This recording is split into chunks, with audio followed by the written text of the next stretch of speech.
عرض ادب دارم خدمت هر یک شما بینندگان کانال یوسف جان امینوف در یوتیوب و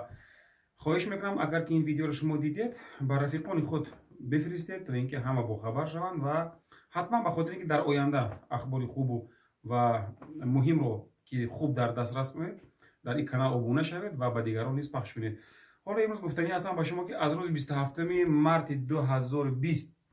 یعنی عبارتاً میگراسیون служба یعنی خدمات مهاجرت قزاقستان کاری خود را تعطیل میکنند موقتا و کسی را رسما به قید نمیگیرند.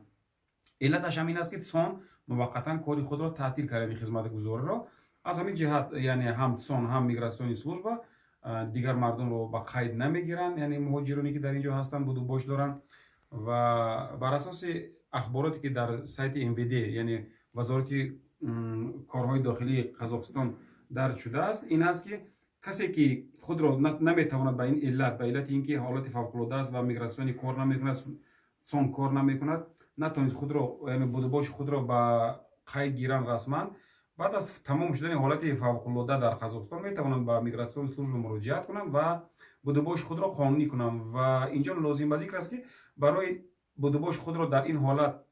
یعنی سون کار نمیکند و شما نمیتوانید سمالیات نیست بلیت نیست که از قزاقستان خارج شوید چون از دست شما نیست این فرمایش رو نفسیت است و به خاطر اینکه حالت فوق العاده اعلام شده است و سون کار نمیکند و همچنین میگراسیون служба کار نمیکند شما از هر گونه جریمه آزاد هستید. پس به خاطر اینکه باز مطمئن تر شوید با ادامه ویدیو تماشا کنید و حتما ابونه شوید در این کانال و به رفیقان خود نیز بفرستید این ویدیو رو. خب سلامت باشید تا دیدار بعدی. Уважаемые клиенты и партнеры, в связи с временным закрытием центров обслуживания населения на период действия чрезвычайного положения, Управление миграционной службы временно приостановит оказание государственных услуг с 27 марта 2020 года. Как указано на сайте МВД, в период действия чрезвычайного положения иностранцы не будут привлекаться к административной ответственности за нарушение сроков пребывания и несвоевременный выезд из Республики Казахстан. После завершения чрезвычайного положения иностранцам, предоставившим документы для пребывания в стране, будут выданы разрешения на временное проживание или соответствующие визы,